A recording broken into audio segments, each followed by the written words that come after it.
안녕하세요. 누가복음에 오신 여러분 반갑습니다. 네, 오늘 벌써 10번째 강의가 되었습니다.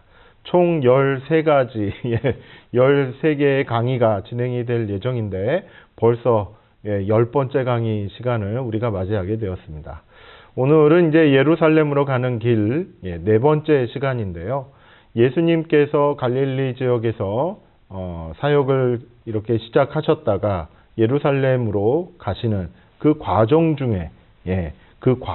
중에 있었던 이야기들, 이런 내용들을 한번 같이 살펴보고 있었습니다. 그 내용이 워낙에 많다 보니까 한 4부분으로 이렇게 나누어서 지금 이야기를 나누고 있는데, 오늘은 그 마지막 시간이 되겠습니다. 그렇다면 이제 다음 주에는 예루살렘에 이제 들어가시는 그와 같은 내용들을 함께 다루어 볼 예정입니다.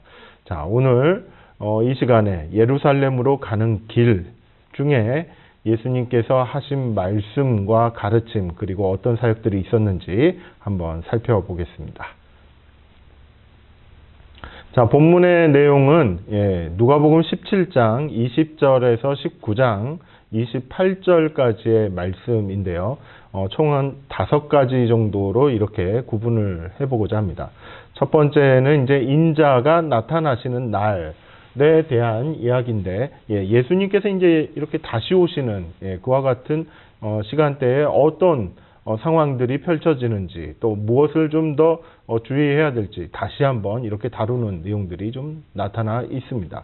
자, 그리고 두 번째는 기도에 대한 2가지 비유가 이렇게 나타나 있는데요. 이 기도에 대해서 예수님께서 참 많이 강조를 하셨구나. 그리고 누가는 이제 이러한 예수님의 말씀들 가운데 이 기도에 대한 어떤 자세, 태도, 믿음의 요소, 이런 부분들을 참 많이 소중하게 생각하고 많은 사람들에게 알리려고 했구나라는 이제 그와 같은 것을 좀 알 수가 있죠. 특별히 이 기도에 대한 2가지 비유 내용을 한번 살펴보도록 할 예정입니다. 네. 세 번째는 하나님 나라에 들어가는 거에 대해서 한번 이렇게 살펴볼 예정인데요. 누가복음의 가장 중요한 핵심 주제 중에 하나가 바로 하나님 나라이지요. 그 하나님 나라에 들어가는 거에 대한 이야기들을 다시 한번 좀 정리를 해볼 때 특별히 강조하는 부분들을 한번 살펴보도록 하겠습니다. 자, 4번째는 이제 시각장애인을 치유한 그와 같은 내용이 하나 나오고, 그리고 유명한 이야기죠. 예수님과 삭개오의 그와 같은 이야기가 여기에 이제 담겨져 있습니다. 마지막 5번째는 열 문화 비유. 마태복음에는 10달란트 비유로 이렇게 이제 이야기를 하고 있는데, 여기에서는 이제 문화라는 그 같은 은에 대한 은을 이렇게 이제 주고받으면서 쓰는 일종의 단위가 되겠습니다. 그럼 열 문화의 비유를 한번 살펴보도록 하겠습니다. 자, 그렇다면 이제 첫 번째, 인자가 나타나시는 날에 대한 이야기, 누가복음 17장 20절에서 37절까지의 말씀인데요. 그 내용을 좀 살펴보면은 한 4가지 정도로 좀 주목하면 좋겠다라는 생각이 들고, 크게는 한 2가지 정도라고 볼 수가 있겠습니다. 핵심적인 내용으로 하나님의 나라는 너희 안에 있느니라 라는 그 표현을 통해서 하나님의 나라가 어디에 있는지를 우리가 한번 생각해 볼 수가 있겠습니다. 누가복음 17장 21절에 있는 말씀입니다. 여기 밑에 있습니다. 한번 같이 읽어보겠습니다. 또 여기 있다 저기 있다고도 못하리니 하나님의 나라는 너희 안에 있느니라 라고 이렇게 말씀하고 있죠. 이 말씀 구절을 가지고 많은 이제 설교자들께서는 이렇게 이야기를 하시죠. 너희 안에 있다라고 했을 때 이 너희 안이라는 것이 어디냐라고 했을 때 주로 이제 마음이다라고 이렇게 이제 많이 이야기를 하세요. 마음이다. 즉 우리의 마음 안에 하나님의 나라가 이렇게 임하는 그와 같은 내용을 두고 많이 강조를 하십니다. 그런데 이제 혹자들은, 그러니까 학자들이죠. 이제 다른 학자들은 이 마음 안에 하나님의 나라가 임할 수 있겠느냐라고 이렇게 또 이야기를 해요. 왜냐하면 인간의 마음이 하나님의 나라가 임할 만큼 그렇게 순전하고 깨끗한 곳이냐라고 했을 때 그렇지 못하다라는 그와 같은 비판들이 있다라는 것이죠. 그렇기 때문에 하나님의 나라는 마음 안에 거하려면은 이제 성령 안에서 회개하는 그 심령 안에 거한다면은 오케이. 하지만은 회개하지 않는 그와 같은 심령에는 거할 수가 없다라고 이렇게 이제 보는 거예요. 그렇기 때문에 여기에 있는 이 말씀의 내용들을 보면은 또 여기 있다 저기 있다고도 못하리니 하나님의 나라는 너희 안에 있다라는 이 표현을 누구에게 했느냐라고 이러한 부분을 좀 살펴봐야 된다라고 주장하죠. 그래서 이 말씀은 누구에게 했냐면은 이게 이제 20절 말씀에 나와요. 20절 말씀을 보면 바리새인들이 하나님의 나라가 어느 때에 임하니까라고 이렇게 물어요. 즉 바리새인들이 이렇게 질문을 했기 때문에 바리새인들이 이렇게 이제 질문한 그 내용 가운데 너희 안에 있다라고 하면 바리새인들의 마음 안에 하나님의 나라가 있겠느냐라는 그와 같은 이제 질문을 한다는 거죠. 바리새인들의 마음 안에는 하나님의 나라가 있을 수가 없다라고 이렇게 이제 강조를 하는 거예요. 그렇다면 너희 안에라고 했을 때 이 너희 안이라는 것은 무슨 말인가라고 했을 때 바로 주변의 환경 안에 손이 닿고 발이 닿을 수 있는 그와 같은 범위 안에 즉 주변 안에 하나님의 나라가 있다라고 얘기합니다. 즉 이 말은 이제 다시 말씀드리자면 바리새인이 누구와 함께 있습니까 지금? 예수님과 함께 있어요. 그러니까 예수님께 질문을 한 거죠. 하나님의 나라가 어느 때에 임하니까? 라고 얘기를 했을 때 바리새인이 손이 닿고 그 다음에 발이 닿는 그곳에 누가 있냐면 예수님이 있는 거예요. 그러다 보니 예수님이 계신 바로 그곳이 하나님의 나라가 임한 곳이다 라고 이야기를 합니다. 여기서 이야기하는 이 너희 안에라는 것은 예수님을 포함한 그와 같은 지역 또는 지경 안에 있다라고 이렇게 이야기할 수 있겠습니다. 자, 그 다음에 이제 인자가 나타나시는 날에 대한 그런 현상에 대해서 이제 예수님께서 이렇게 다 설명을 하세요. 이 인자가 나타나시는 날이 어떤 날이냐? 바로 하나님의 나라가 임하는 날이다라고 이렇게 이제 보시는 거죠. 그래서 예수님이 다시 오시는 그때에 하나님의 나라가 이렇게 이제 임하게 될 텐데 그 시기에 대해서 그리고 그 장소에 대해서 이야기할 때 먼저 장소는 너희 안에 있다라고 얘기를 했고 그 다음에 시기에 대해서는 세 가지 예시를 듭니다. 첫 번째는 뭐냐면 번개에 대한 예시예요. 이게 이제 24절에 나오는데 번개가 하늘 아래 이쪽에서 번쩍이어 하늘 아래 저쪽까지 비침같이 이라고 해요.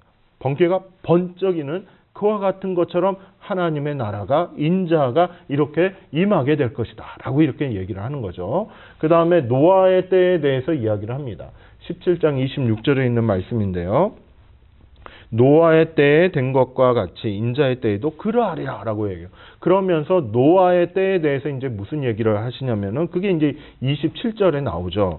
노아가 방주에 들어가던 날까지 사람들이 먹고 마시고 장가들고 시집가더니 홍수가 나서 그들이 다 멸망시켰으며 즉 홍수가 날 때까지 이 세상 사람들은 모른다라는 거예요. 몰랐어요. 그래서 갑자기 홍수가 나는 그와 같은 사건을 이렇게 경험하게 된 것이죠. 이처럼 인자가 나타나시는 날은 모른다는 거예요. 몰라요. 그래서 준비하기에는 수시로 준비하지 않으면 이거는 제대로 준비할 수가 없는 그와 같아요. 즉 부지불식간에 이렇게 다가올 수 있는 것이 바로 인자가 나타나시는 날이다. 이렇게 이야기하는 것입니다. 자, 그리고 롯의 때에 대해서도 이렇게 말씀하신데 28절에 보면은 또 롯의 때와 같으리니 사람들이 먹고 마시고 사고 팔고 심고 집을 짓더니 즉 일상의 삶을 이렇게 이제 살아간다는 거예요. 그럴 때 무엇이 이제 떨어집니까? 롯이 소돔에서 나가던 날에 하늘로부터 불과 유황이 비오듯하여 이처럼 롯의 때와 같이 인자가 나타나실 것이다 라고 이렇게 이야기하는 것입니다. 즉 하나님이 오시는 것, 예수님이 다시 오시는 것, 이와 같은 것에 대해서 미리 준비하고 있지 않으면 이것을 예상하고 하루하루 이렇게 언제 올 수 있지는 모르지만은 하루하루 신경 써서 준비하지 않으면은 부지불식간에 이렇게 올 수 있다라는 것을 이야기하시는 것이죠. 자, 인자가 나타나시는 날을 묵상하면서 한 세 가지 내용을 좀 정리를 해보려고 합니다. 첫 번째는 무엇이냐면 인자가 오시는 것은 눈으로 볼 수 있는 표적들과 함께 이루어지지 않는다라는 점입니다. 즉 예수님께서 다시 오신다라고 했을 때 그것을 알만한 그런 시기들, 어떤 징조들, 이런 부분들, 그것이 눈으로 볼 수 있는 가시적인 것들로 이렇게 이루어져 있는 것은 아니다라는 거예요. 너무나도 평범한 그와 같은 일상 가운데서 이렇게 다시 오실 수 있다라는 것을 말씀하시는 거죠. 그게 이제 20절 말씀에 보면은 이런 내용이 있습니다. 하나님의 나라는 볼 수 있게 임하는 것이 아니요라고 이야기해요. 즉 눈으로 볼 수 있는 것처럼 이렇게 임하는 것이 아니다라고 예수님은 말씀하셔요. 그렇기 때문에 우리가 준비해야 될 부분들이 무엇이 있습니까? 어떤 징조가 이루어지는가? 그것에 이렇게 주시하는 것보다 아무리 일상적인 것 같은 순간 가운데서라도 언제 예수님이 오실지 모르기 때문에 예수님께서 원하시는 것 또한 중요하다라고 이렇게 강조하시는 부분을 우리가 미리미리 간직하고 채워놓고 있는 것이 필요하다라는 것이죠. 그렇다면 그게 무엇이냐라는 거예요. 그게 두 번째 이야기입니다. 그리스도인들은 신실한 증거와 자신들의 회개에 걸맞는 윤리적인 행동으로 준비해야 된다라는 것을 이야기합니다. 즉 신실한 증거를 가지고 있어야 돼요. 즉 믿음의 증거라는 거죠. 하나님께서 인정하실 만한, 예수님께서 다시 오셔서 인정하실 만한 믿음의 증거를 가지고 있어야 되는 것이고, 그리고 회개에 합당한 그러한 윤리적인 삶을 또한 준비하고 있어야 된다. 즉 믿음의 준비와 그리고 삶의 준비를 같이 하고 있을 때 언제 어느 때에 예수님이 오시더라도 우리는 오케이, 예수님 어서 오십시오, 맞이할 준비를 할 수 있다라는 것이죠. 그게 이제 27절에 보시면은 노아의 때에 대해서 한번 이렇게 설명할 수 있겠습니다. 노아가 방주에 들어가던 날까지 사람들이 먹고 마시고 장가들고 시집가더니, 일상적인 것 같죠? 그런데 노아의 시대에 왜 홍수가 이렇게 벌어졌습니까? 그것은 하나님께서 세상을 쭉 보시더니 죄가 관영하였다라고 얘기를 했어요. 그것은 무슨 말입니까? 하나님을 향해서 살아가는 것이 아니라 자기네들 인간의 중심적인 것 같은 마음을 가지고 살아갔던 그와 같은 행태였다는 거죠. 롯의 때도 마찬가지입니다. 사람들이 먹고 마시고 사고 팔고 심고 집을 뭡니까? 짓더니, 이런 일상의 인간적인 삶으로만 채워진 그와 같은 생애, 그와 같은 삶 속에서는 하나님께서 보실 만한, 인정하실 만한 믿음의 증거를 확인하기가 어렵다라는 것을 말씀하시는 것이죠. 마찬가지로 회개에 걸맞는 그런 윤리적인 행동도 이 안에는 보셔야 돼요. 소돔과 고모라가 거기에 얼마나 성적인 타락이 있었습니까? 죄가 관영한 노아의 때에도 그런 성적인 부분들, 윤리적인 부분들, 폭력에 대한 부분들, 그런 여러 가지 측면에서 하나님의 말씀에 또한 하나님의 뜻에 맞지 않는 것들이 많았다라는 것이죠. 이러한 것이 일상이 된 그와 같은 세상 가운데서 살아가는 부분이 있었다라는 점입니다. 여기에 있어서 그리스도인들은 어떻게 준비해야 되는가? 네, 회개에 걸맞는 윤리적인 삶을 살아가는 것이 매우 필요하다라는 것을 알려주고 있습니다. 자, 그리고 35절 말씀을 통해서 우리가 한 가지 발견할 수 있는 것은 이런 내용인데요. 밑에 말씀이 있습니다. 한번 같이 읽어보겠습니다. 두 여자가 함께 맷돌을 갈고 있음에 하나는 데려감을 얻고 하나는 버려둠을 당할 것이니라 라고 이렇게 말씀하고 있어요. 이 말씀이 뜻하는 것은 무엇입니까? 인자가 다시 오셨을 때, 나타나셨을 때 누군가는 택함을 받는 거예요. 근데 누군가는 택함을 받지 않습니다. 그런데 이 두 사람은 무엇입니까? 함께 맷돌을 갈고 있었대요. 서로 대적하는 관계가 아니라 서로 친밀한 관계였다는 것을 이야기하죠. 함께 일하던 사람, 그리고 함께 삶을 나누던 사람이라고 하지만은 한 명은 데려감을 당하고 한 명은 버려둠을 당한다는 겁니다. 즉 사람과의 친밀한 그런 관계가 심판을 피할 수 있는 근거가 되지는 않는다라는 거예요. 심판을 피할 수 있는 근거는 무엇입니까? 믿음의 증거를 가져야 된다는 거고, 그리고 회개에 합당한 그런 윤리적인 삶, 그와 같은 삶을 살아가는 자가 믿음의 삶을 살고 그리고 말씀에 맞는 삶을 살아가는 자가 이렇게 심판의 그런 상황 가운데서 구원을 얻을 수 있는 그러한 상황으로 나아간다라고 우리는 정리할 수 있겠습니다. 자, 두 번째 주제는 이제 기도에 대한 두 가지 비유가 있습니다. 그 두 가지 비유는 어떤 것이냐면 불의한 재판장과 과부의 그런 기도가 있지요. 그리고 또 하나는 바리새인과 세리의 기도 이야기가 나타나 있습니다. 아마도 많이 들어보셔서 아실 거라고 생각이 듭니다. 누가복음 18장 2절과 3절에 있는 말씀을 좀 보면은 재판장이 참 불의하다라는 그와 같은 내용을 확인할 수가 있고, 그런 불의한 재판장에 대해서 과부는 상당히 끈질기게 이렇게 강구하고 있구나라는 것을 우리는 발견할 수가 있습니다. 먼저 2절 말씀을 보면은 이런 내용이 있어요. 어떤 도시에 하나님을 두려워하지 않고 사람을 무시하는 한 재판장이 있는데, 즉 불의한 재판장이란 거죠. 불의하다는 것은 하나님을 무시한다는 거예요. 그리고 사람들도 무시한다는 거예요. 이것이 불의함의 증거다라고 볼 수 있고, 그 다음에 3절 말씀을 보니까 그 도시에 한 과부가 있어서 자주 그에게 가서 내 원수에 대한 나의 원한을 풀어주소서 하되, 이렇게 이야기를 해요. 원수가 있습니다. 당한 억울함이 있습니다. 네, 그런 것을 좀 풀어주십시오 라고 이렇게 재판장을 찾아가서 상소를 하는 거죠. 그런데 그게 횟수를 보니까 자주라는 말이에요. 자주 찾아간 거예요. 자주 찾아가도록 이 재판장은 그 과부의 목소리를 듣고도 이를 처리를 안 해준 거예요. 왜요? 무시하니까. 그리고 하나님의 말씀도 무시하니까. 예, 과부의 그런 목소리를 잘 들어주라고, 송사를 잘 들어주라고, 그 신원을 잘 들어주라고 하나님은 분명히 말씀 속에서 명하셨는데도 이 재판장은 그것을 무시했다는 거죠. 그런데 이 과부는 말씀을 의지해서 끝까지, 예, 이렇게 자주 찾아가서 청원을 하는 그런 모습을 보여줍니다. 여기에 대해서 하나님께서는 어떤 태도로 다가가시기를 원하시는가?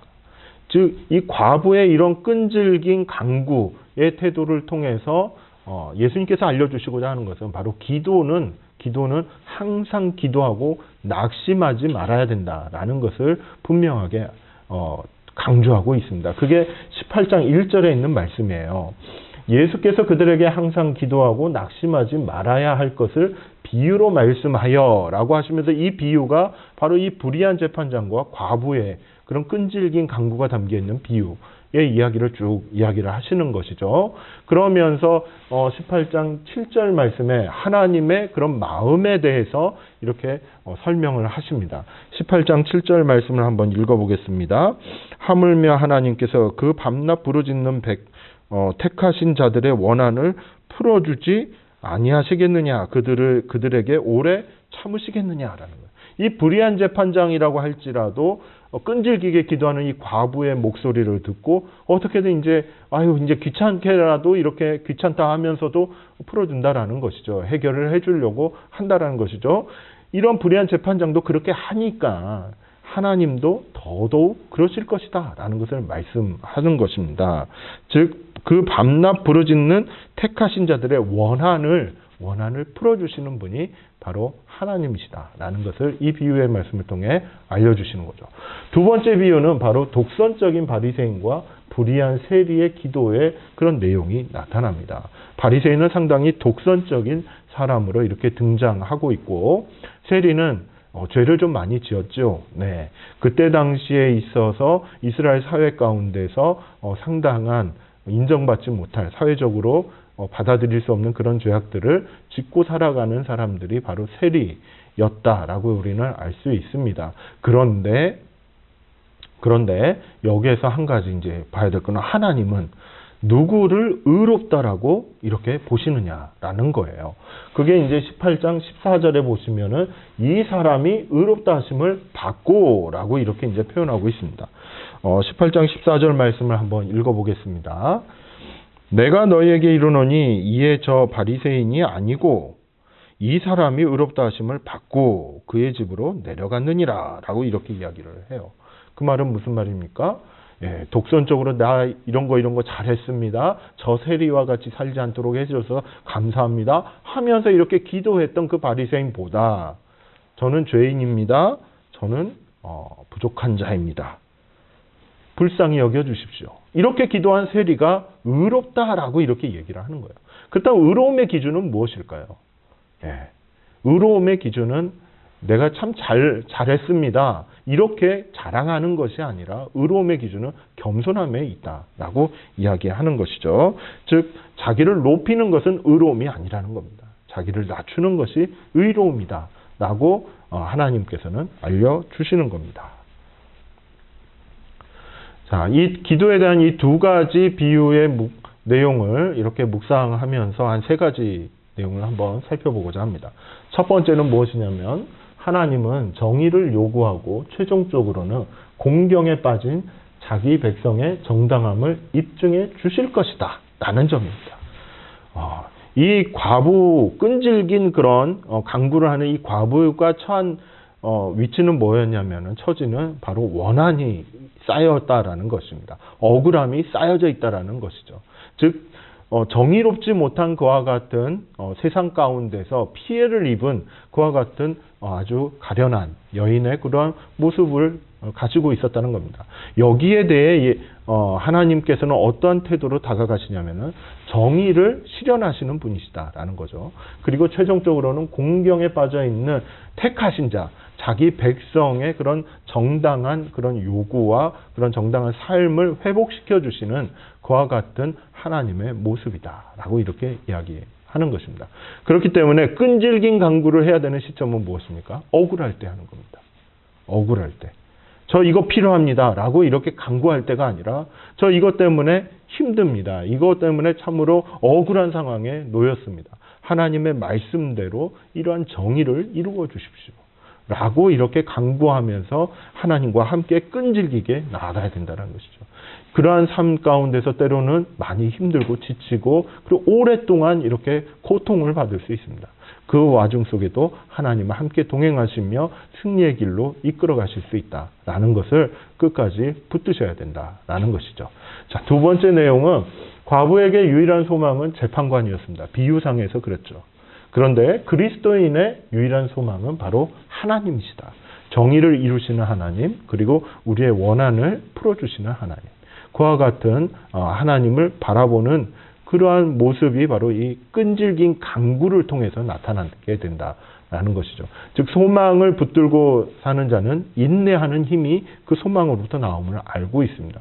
그리고 그 소망은 바로 하나님이시다라는 것을 믿음으로 말미암아 끈질기게 강구하며 인내하며 그 어렵고 참으로 속상한 그런 환경들을 견디면서 때로는 그 안에서 하나하나 환경들을 개선시켜 나가면서 나아가는 그러한 모습들을 보여준다는 거죠.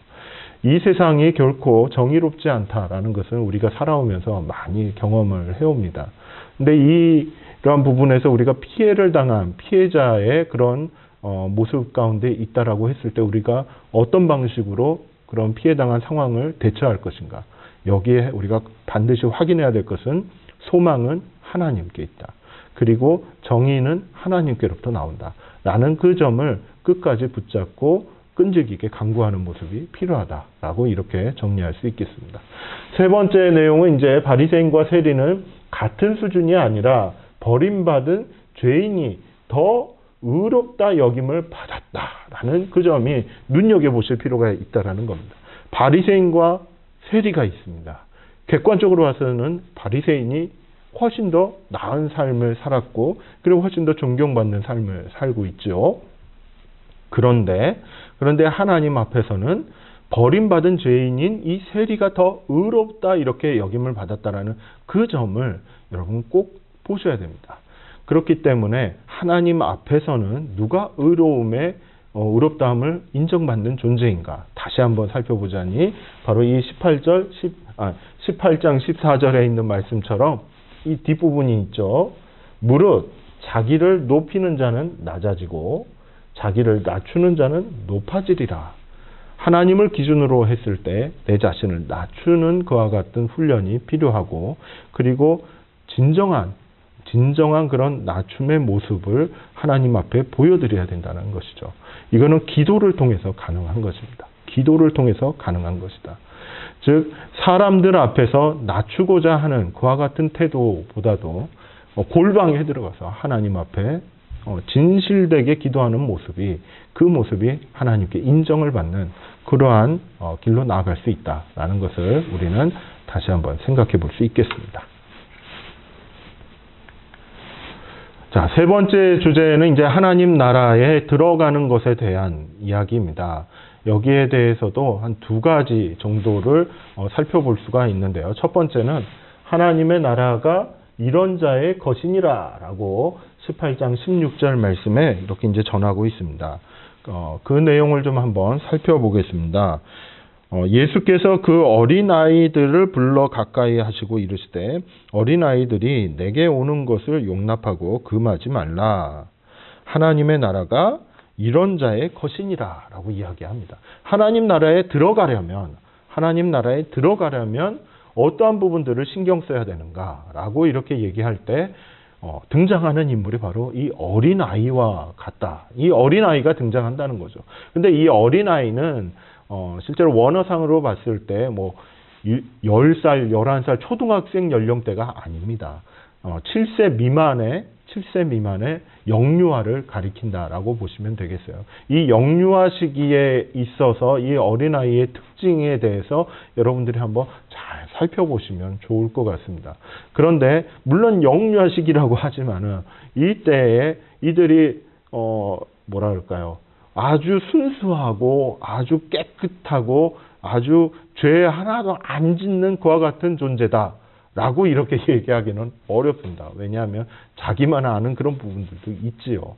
그럼에도 불구하고 예수님께서 어린아이와 같은 어린아이의 것이다. 하나님의 나라가 어린아이의 것이다. 라고 이렇게 이제 이야기하는 그러한 이유는 분명히 있습니다. 그 내용은 잠시 뒤에 한번 좀 살펴보도록 하겠습니다.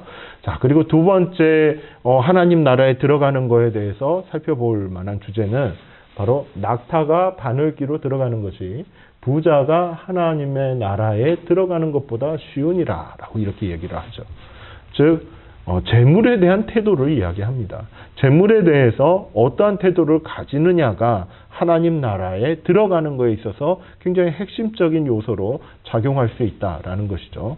그렇기 때문에 재물을 가지는 것, 그리고 그것을 사용하는 것, 이 모든 것이 하나님 나라에 들어가는 데 있어서 이렇게 다 검토될 만한 그와 같은 사안들이다라는 것을 우리는 좀 기억을 할 필요가 있겠습니다. 이 땅 위에서 살아가면서 재물 필요한 거 분명히 압니다. 하나님도 아시지요. 그런데 하나님의 나라를 경험하고 그것을 하나님의 나라 안에서 어떠한 모습으로 살아갈 것인가 라고 했을 때 이 재물을 어떻게 활용할 것인지에 대해서는 우리가 다시 한번 정리를 할 필요가 있다라는 것을 말씀드릴 수 있겠습니다. 하나님 나라에 들어가는 거에 대해서 이렇게 말씀하신 다음에 예수님께서는 무슨 말씀을 이어서 하시냐면은 십자가에서 죽으심과 부활하심에 대해서 또 다시 한번 예고를 하시게 됩니다. 즉 예루살렘으로 지금 가는 길 도상에 있지요. 그 예루살렘으로 가는 그 길 도상이 어떤 의미를 가지는가라고 했을 때 예수님 입장에서는 나는 십자가에 죽으러 가는 겁니다. 그리고 3일 만에 부활하러 가는 것입니다. 이 사건을 통해서 하나님 나라에 들어올 수 있는 그런 길을 열고 그리고 많은 사람들이 예수님을 믿음으로 말미암아 그리고 제자된 삶을 통하여서 이 십자가의 죽으심과 부활을 그들의 삶 가운데서 다시 한번 재현하고 그리고 그것을 다시 한번 경험하면서 하나님 나라에 이렇게 쫙 들어가는 그것을 이제 바라보신다라는 것이죠. 그렇기 때문에 우리는 이 하나님 나라에 들어가는 것에 대해서 어린아이와 같은 것, 그 다음에 재물에 대한 어떤 사용하는 것, 그 다음에 십자가의 길을 걸어가는 것, 그리고 예수님과 함께 새로운 생명을 얻고 부활의 삶을 살아가는 그것을 소망하는 것. 이 모든 것이 다 하나님 나라에 들어가는 것과 그리고 하나님 나라의 삶을 살아가는 것과 다 연결이 되어 있다라고 이렇게 정리하시면 좋겠습니다. 자, 누가복음 18장 17절에 있는 말씀을 보시면 내가 진실로 너희에게 이르노니 누구든지 하나님의 나라를 어린아이와 같이 받아들이지 않는 자는 결단코 거기 들어가지 못하리라 하시니라. 하나님 나라에 이제 이렇게 들어가는 것에 있어서 어린아이를 예수님은 딱 등장을 시키셨어요. 근데 그 어린아이의 특징 중에 주목하고 있는 것은 바로 어린아이와 같이 받아들이는 거에 대해서 이야기를 하는 것입니다. 하나님의 나라가 있습니다. 그 하나님의 나라를 받아들이는 그와 같은 이 과정. 이것이 어린아이와 그리고 어른의 차이점이 있다라는 거예요. 차이점이. 그래서 이 차이점에 대해서 예수님께서는 누구의 이야기를 통해서 이제 이야기를 하냐면 바로 이 부자 관리에 대해서 이야기를 하십니다. 그 차이점. 어린아이는 하나님의 나라를 받아들이는데 이 부자는 하나님의 나라를 받아들이지 못합니다. 무엇 때문에? 재물 때문이죠. 그래서 이 어린아이의 특성에 대해서 우리가 다시 한번 이해할 필요가 있겠습니다. 자, 하나님 나라에 들어가는 것에 대해서 우리가 다시 한번 묵상을 해볼 때 또 한 3가지 정도를 정리해 보도록 하겠습니다. 첫 번째는 어린 아기는 부자와 달리 권력과 재물에 대한 애착에 대해서 잘 알지 못할 것이다 라는 점입니다. 어린아이끼와 그 다음에 부자와의 차이 또는 어른의 차이는 어디에서 나타나는가? 바로 이 권력이라는 것 그리고 재물이라는 것 여기에 대한 인식이나 인지나 또는 거기에 대해서 어떤 태도를 가져야 될지 이런 부분에 대해 어린아기는 부자만큼의 또는 어른만큼의 그런 태도를 보지 않는다는 거죠. 왜요? 왜일까요? 잘 모르기 때문에. 모르기 때문일 수 있습니다. 그 모르는 상황 가운데서 하나님의 나라를 먼저 알고 그리고 그 하나님의 나라를 받아들이는 것이 중요하다는 겁니다. 그렇기 때문에 세상에서 이것저것 다 경험하고 난 다음에 하나님의 나라를 받아들인다라는 것 얼마나 어려운 것인지 우리는 알 필요가 있습니다. 하지만은 이것저것 잘 모르는 가운데에서 실제로 하나님의 나라를 알고 그 하나님의 나라의 그런 어떤 은혜와 또한 축복과 그리고 아주 좋은 것들 그리고 장점들 이런 부분들을 미리 알고 받아들이게 되었을 때 그 하나님 나라의 시각으로 이 세상에 있는 삶들을 바라보는 것 이것이 굉장히 중요하다라는 것을 알 수가 있습니다. 주객이 전도되면 안 된다는 거죠. 하나님의 관점에서 세상을 볼 것이냐 아니면 세상의 관점에서 하나님의 나라를 바라볼 것이냐 이 부분에 있어서 하나님 나라에 들어가느냐 못 들어가느냐 이게 이제 결정이 된다는 것입니다. 그러면 우리 자신에게 다시 한번 이렇게 물어볼 수가 있습니다. 내가 바라보는 하나님의 나라는 하나님의 입장에서 바라보고 있는 것인가? 세상의 입장에서 바라보고 있는 것인가? 또 하나, 나는 어린아이와도 같이 세상에 있는 여러 가지를 다 내려놓고 그것을 고려하지 않는 가운데서 오직 하나님의 나라만을 생각하며 이렇게 받아들이고 있는가? 이 부분을 검토하실 필요가 있습니다. 또 하나 한편으로 두 번째 내용은 하나님 나라에 들어가는 것은 현재 소유 그리고 현재 가지고 있는 소유물들을 이야기하죠. 그 다음에 안전한 것 그리고 지위를 더 나은 것과 교환하는 것이다 라고 이렇게 설명할 수 있습니다. 22절 말씀을 보면은 밑에 보시면 이런 내용이 있습니다. 한번 읽어보겠습니다.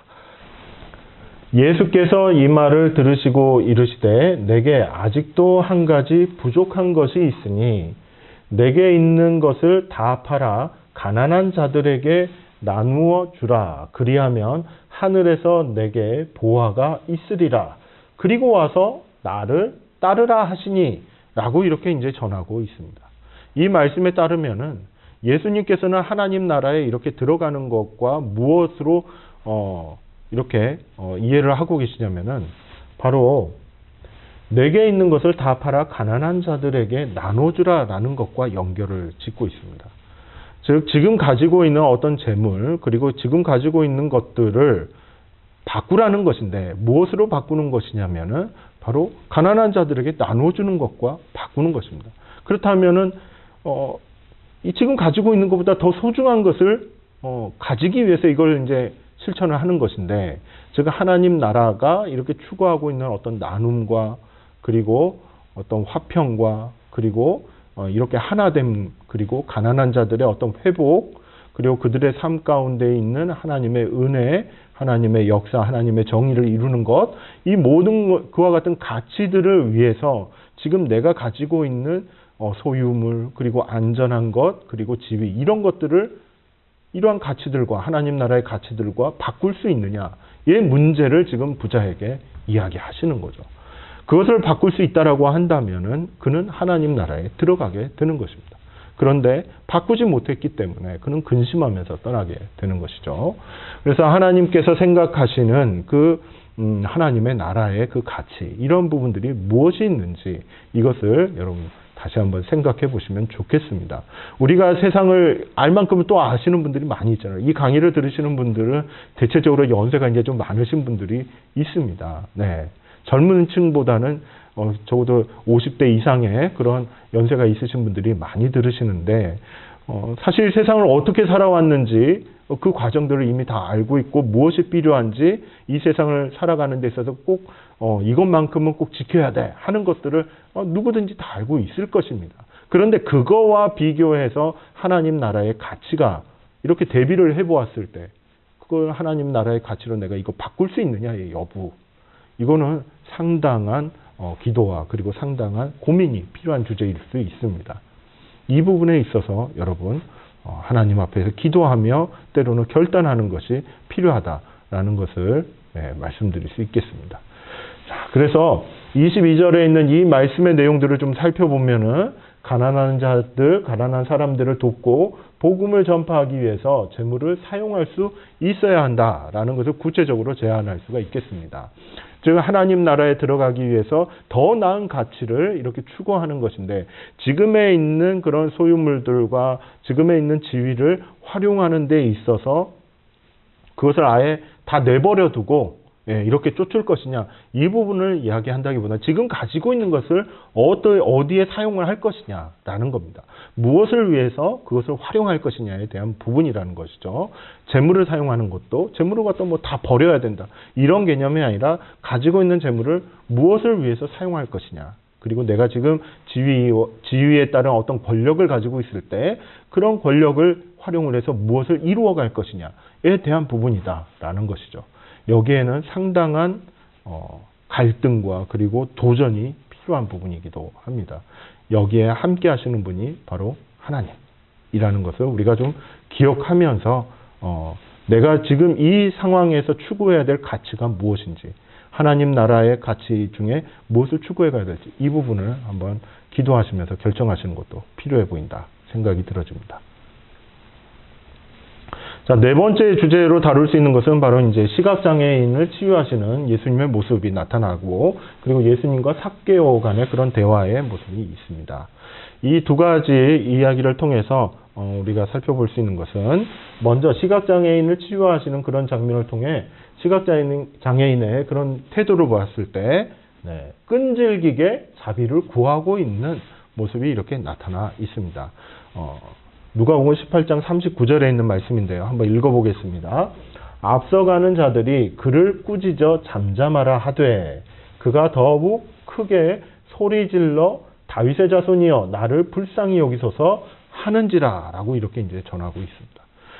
끈질기게 자비를 구하고 있다라는 그 끈질기다라는 그 표현, 거기가 어디에서 이제 발견되냐면은 주변에 있는 사람들이 소리 지르지 마라, 시끄럽다, 예수님을 부르지 마라 라고 이렇게 이제 막 저지를 하는 거예요. 워 이렇게 하고 있죠. 그랬을 때 이 시각장애인은 더욱더 크게 소리를 질러서 예수님을 찾고 구하는 그와 같은 부분이 있습니다. 나를 불쌍히 여기소서. 이것을 이제 예수님은 무엇으로 보셨냐면 바로 믿음으로 보셨다라는 점입니다. 그래서 42절 말씀에 보면은 보라 내 믿음이 너를 구원하였느니라 라고 이렇게 이야기하시는 거죠. 그래서 끈질기게 예수님을 찾고 구하고 그리고 포기하지 않고 예수님 앞으로 나아가고자 하는 그와 같은 노력들, 이와 같은 어떤 하나의 행동, 실천, 이런 내용들을 믿음으로 예수님은 해석을 하신 거죠. 그래서 그 믿음을 보시고 신체적인 구원도 주셨고 영적인 구원도 주십니다.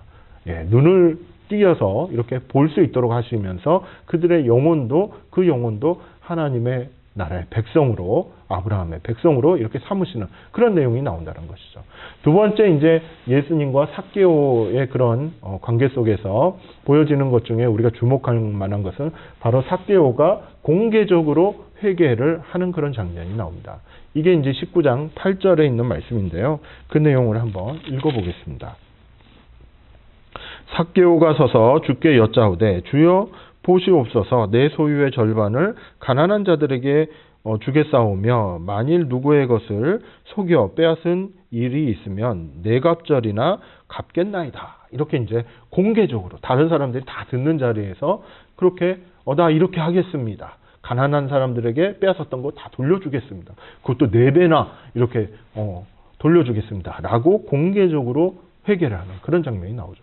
그러니까 예수님도 공개적으로 구원을 선포를 하시는 겁니다. 그게 이제 9절 말씀에 나오죠.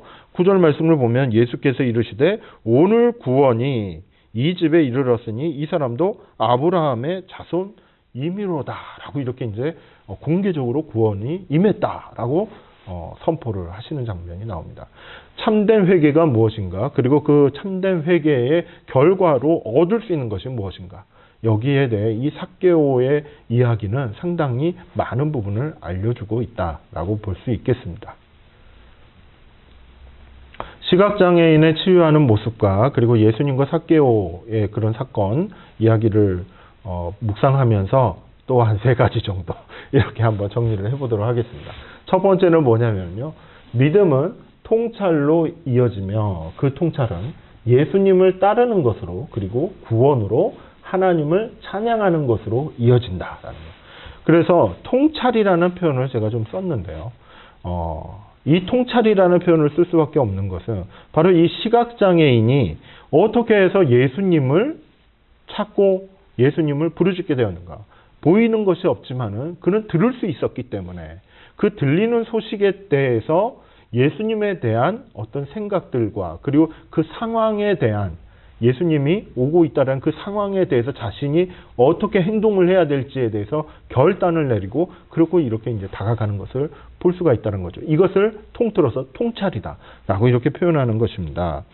자, 이 내용을 좀 살펴보면은 먼저 18장 39절에 있는 내용을 한번 읽어보겠습니다. 39절에 앞서서 좀 읽어봤지만은 앞서가는 자들이 그를 꾸짖어 잠잠하라 하되 그가 더욱 크게 소리질러 이렇게 이제 이야기를 하고 있지 않습니까? 이 시각장애인 이분은 주변의 상황 돌아가는 상황을 보니까 사람들이 웅성웅성하는 것을 들었다는 것이죠. 그래서 무슨 일이요? 라고 물어봤을 때 예수님이 지나가신답니다. 그래 바로 이때다 라는 거예요. 이때 내가 구원받을 수 있다 라는 그런 확신이 들었고 그리고 예수님을 끝까지 붙잡으면서 그리고 부르짖으면서 예수님께로 나아가려고 했다는 것이죠. 이것이 바로 통찰로 이어지는 것입니다. 즉 예수님께서 나를 치료하실 것이다. 나에게 구원을 주실 것이다. 라는 그런 믿음이 있었다라는 이야기예요. 그리고 그러한 믿음이 상황에 대한 진행되는 상황에 대한 통찰로 이어졌고 그 통찰은 바로 예수님을 끈질기게 부르짖고 예수님을 찾는 그러한 행동으로 나왔으며 주변의 방해에도 불구하고 이러한 열심으로 강구로 나왔다는 것이죠. 그리고 이것은 보시는 바와 같이 구원으로 이어지고 하나님을 찬양하는 그와 같은 새로운 삶의 시작으로 이렇게 이어지고 있었다라는 것입니다. 그렇기 때문에 예수님을 믿는 믿음을 가진 사람 그 사람은 주변의 환경에 대해서 그리고 진행되는 과정에 대해서 통찰력을 갖게 된다는 것입니다. 그리고 그러한 통찰력을 가지고 자신이 어떻게 행동을 해야 될지를 결단을 내릴 수 있는 그런 과정으로 나아가는 거죠. 그래서 예수님을 믿는 것이 중요해요. 그 믿음이 살아있다라고 한다면 예수님이 인정하실 만한 믿음이라고 한다면 주변에 내 삶 속에서 진행되는 모든 과정 가운데 하나님의 은혜가 여기 있구나라는 것을 그것을 발견하게 되죠. 그리고 그것을 잡으려고 온갖 노력들을 다 하게 된다는 것입니다. 그게 믿음 있는 자의 모습이고 이 믿음은 예수님께서 인정하시는 믿음이고 그리고 구원으로 이어지는 그러한 믿음이다라고 정리할 수 있겠습니다. 자, 두 번째 내용을 보시면 진정한 회개는 말로만 하는 것이 아니라 금전적인 보상을 포함한 개선된 상태를 말한다라고 이렇게 이야기할 수 있겠습니다. 19장 8절 말씀 조금 전에도 읽어봤지만은 삭개오가 가난한 자들에게 다 나눠주겠습니다라고 이야기를 해요. 그리고 빼앗은 게 있으면 4배나 갚겠다라고 얘기를 했죠. 이것을 회개하는 모습이다라고 이야기를 합니다. 유대인들의 그런 회개하는 모습은 그냥 말로만 하는 것이 아닙니다. 행동으로 하는 것이죠. 즉 회개에 합당한 열매를 맺는 것입니다. 근데 그 합당한 열매는 무엇으로 나타나느냐 하면 돈과 관련돼 있어요. 네. 돈을 쓰는 것입니다. 즉 마음을 쓰는 것이죠. 본인의 마음을 얼마만큼 쓸지 그거에 따라서는 그것을 보여주는 것은 바로 돈을 얼마만큼 사용하는지에 따라 달라진다라는 거예요. 그래서 자신의 그런 잘못된 행위를 뉘우치고 돌이키고 하나님께로 다시 나아가겠습니다라는 그러한 행동, 그와 같은 결단, 그것을 회개라고 얘기를 하는데 그 회개를 증명하는 것은 그 사람이 어디에다 돈을 쓰는지를 보면 된다는 겁니다.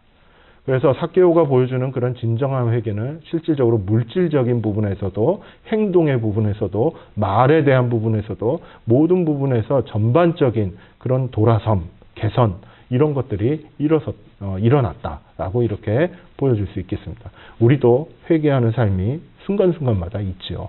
네. 어떻게 회개를 하시겠습니까? 어떠한 회개가 하나님 앞에 그리고 예수님께 인정받을 만한 회개인가? 이런 부분 우리가 깊이 한번 생각해 볼 필요가 있겠다. 예, 이렇게 여겨집니다. 자, 세 번째는 은혜가 부어지는 것은 선행을 했기 때문이 아니라 선행을 할 수 있게 하기 위해서이다. 라고 이렇게 이야기를 합니다. 19장 10절 말씀을 보면은 인자가 온 것은 잃어버린 자를 찾아 구원하려 함이니라. 라고 이렇게 얘기를 해요. 자, 이 말씀의 의미를 이제 여러분께 설명을 해드리자면은 삭개오가 예수님을 만나서 회개의 자리에까지 이렇게 나아갔다라고 이야기를 할 수 있습니다. 그런데요. 그렇다면 삭개오가 주도적으로 내가 회개를 해야지. 내가 예수님을 만나서 회개를 해야지. 이렇게 된 게 아니었다라는 거예요. 이 비유의 이 이야기의 핵심은 누가가 보는 핵심은 뭐냐면 인자가 온 것이에요. 예수님께서 삭개오를 찾아간 것입니다. 예수님께서 삭개오를 만날 수 있는 그런 환경을 만들어준 거죠. 시각장애인도 마찬가지입니다. 즉 예수님이 먼저 그 죄인을 찾아가시고 그리고 약한 자들을 찾아가는 그 어떤 환경들을 마련해 주었을 때 거기에 대해서 사람들이 이제 그 은혜로운 그 환경 가운데 들어가게 된다는 것이죠. 믿음을 가지고 들어간다는 거예요. 그렇기 때문에 구원은 어디로부터 시작이 되는가? 사람이 결단을 해서 시작이 되는 것이 아니라 바로 하나님의 은혜 안에서 시작이 되는 것이다. 라고 이야기할 수 있겠습니다. 그래서 은혜가 부어지는 것은 그 어떤 한 사람이 잘해서가 아니라 믿음을 갖고 결단을 해서 은혜가 부어지는 것이 아니라 은혜가 부어졌기 때문에 그 사람은 결단을 하게 되는 것이고 그리고 그 결단에 따라서 행동으로 나타나게 된다는 것입니다. 그래서 그 은혜에 대한 시작, 은혜로부터 출발했다는 것, 이 부분을 누가는 이 이야기를 통해서 강조하고 있다라는 것을 주목할 필요가 있죠. 그래서 삭개오가 결단했던 그런 선행, 가난한 자들을 돕겠습니다라는 그러한 선행은 바로 예수님께서 찾아오셔서 삭개오와 함께 식사를 하시고 그리고 삭개오의 그런 회개의 고백을 들으시고 그리고 구원을 선포하시는 그 모든 과정 속에 있는 하나님의 은혜 덕분에 이 삭개오가 선행을 하게 되었다라고 이렇게 정리하실 수 있겠습니다. 마찬가지로 우리도 이 땅 위에서 때로는 그리스도인으로 살면서 어려운 사람들 도와야 되겠다라는 그런 마음을 가지게 되지요. 당연하다라고 이렇게 느끼게 됩니다. 그런데 그것을 실천하기까지 나아가는 데 있어서 무엇이 필요하겠습니까? 그것은 우리의 결단이 필요합니다. 근데 그 이전에 하나님의 은혜가 임해야 결단하는 자리에까지 우리는 나아갈 수 있겠습니다. 그래서 은혜를 사모하는 저와 여러분이 되기를 간절히 소망합니다.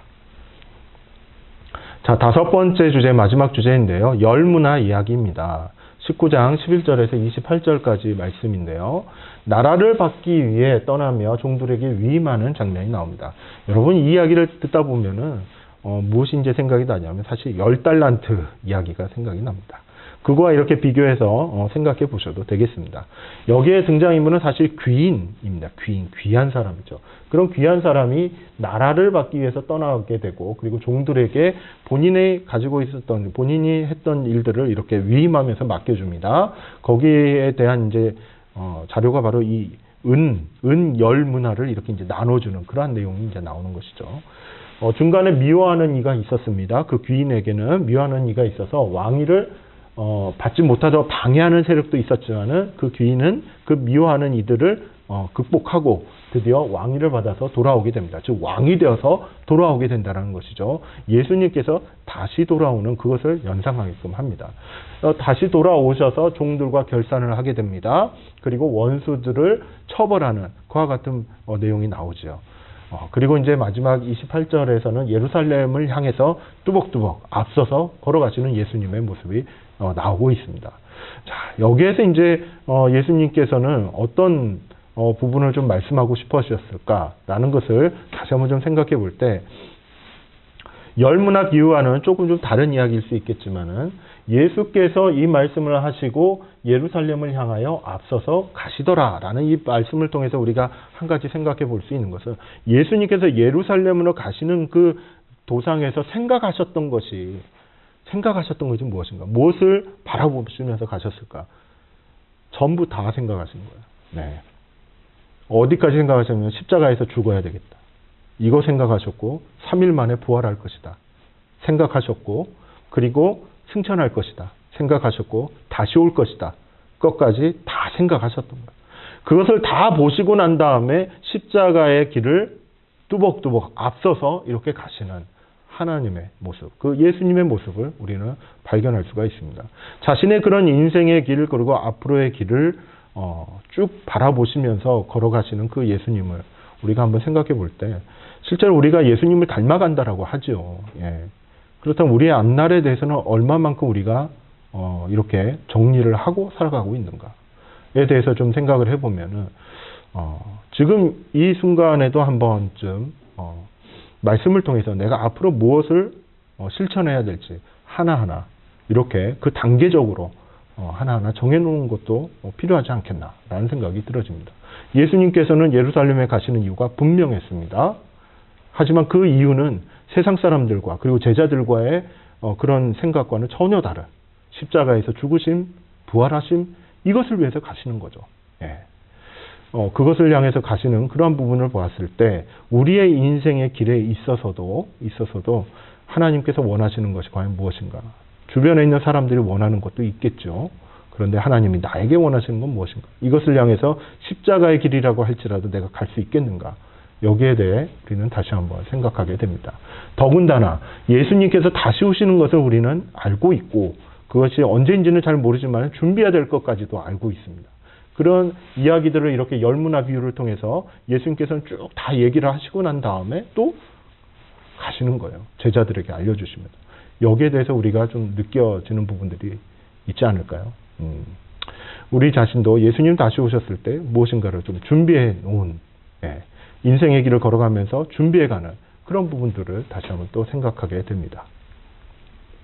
열문화 비유를 통해서 한 두 가지 정도를 한번 정리해 보고자 합니다.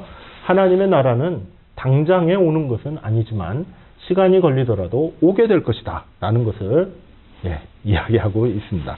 12절 말씀을 보면은, 이르시되 어떤 귀인이 왕위를 받아가지고 오려고 먼 나라로 갈 때라고 이야기합니다.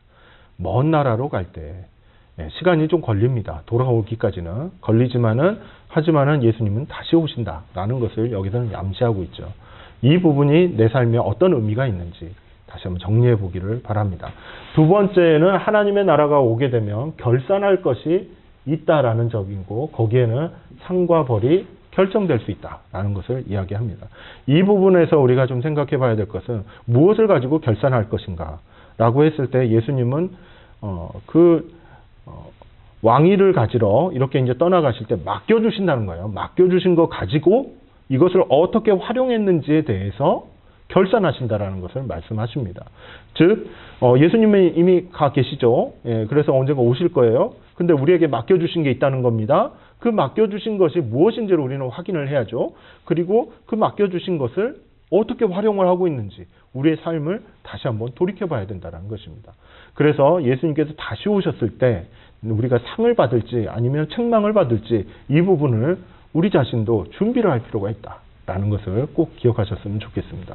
그리고 특별히 원수와 같은 자들이 있다는 거예요. 예수님이 다시 오시는 것을 방해하는 그와 같은 무리들이 있었는데 그와 같은 무리들로 하여금 벌을 받게 하신다라는 것 또한 26절에 나오죠. 주인이 이르되 내가 너희에게 말하노니 무릇 있는 자는 받겠고 없는 자는 그 있는 것도 빼앗기리라. 즉 있는 것까지도 빼앗길 수 있는 그런 형편으로 나아갈 수도 있다라는 것을 우리는 좀 기억할 필요가 있겠습니다. 그리고 좀 더 적극적으로 예수님을 반대하고 방해했던 그리고 믿는 자들을 방해했던 자들은 어떻게 될까요? 27절에 보니까 이런 내용이 있어요. 내가 왕됨을 원하지 아니하던 저 원수들을 이리로 끌어다가 내 앞에서 죽이라. 무서운 말이죠.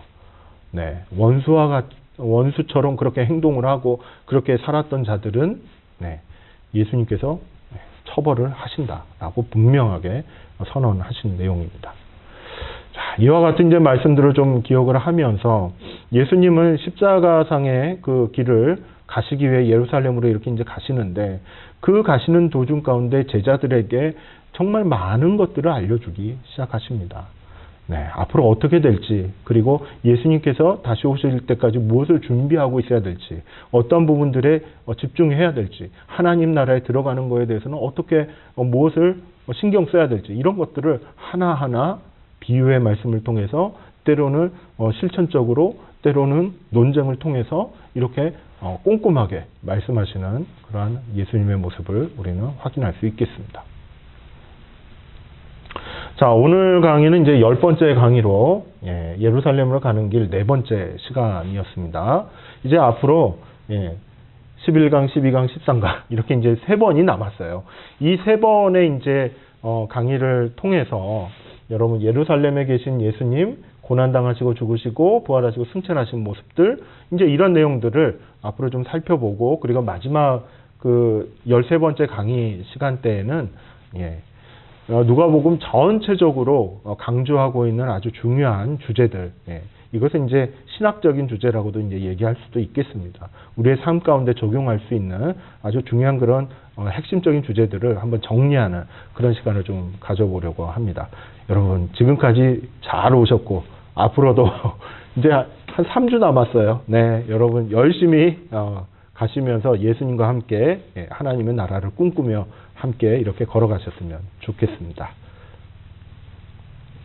자, 출석과 수료에 대해서는 이제 뭐 잘 아실 테니까요. 길게 설명은 안 드리겠고, 제가 이제 한 달 정도 남았지 않습니까? 강의가 이제 마칠 때까지 한 달 정도 남았는데, 그 한 달 동안에 혹시라도 빠진 강의가 있는지 한번 돌이켜 보시고, 저도 이제 지금까지 이렇게 출석하셨던 것들 쭉 정리를 하면서 빠진 부분이 있으면 좀 안내를 좀 해드리려고 합니다. 한번 다시 한번 검토해 보시고 마지막까지 완주하셨으면 좋겠습니다. 다음 시간은 이제 11강입니다. 예루살렘에 가신 예수님에 대해서 예루살렘에서 어떠한 이제 말씀들 어떤 일들이 있었는지 이런 부분들을 한번 하나하나 또 한번 살펴보도록 하겠습니다. 누가복음 19장 29절에서 21장 38절까지의 말씀을 함께 나누어 보도록 할 텐데요. 꼭 읽어 가지고 오시면 좋겠습니다. 자, 지금까지 수고 많으셨습니다. 감사합니다.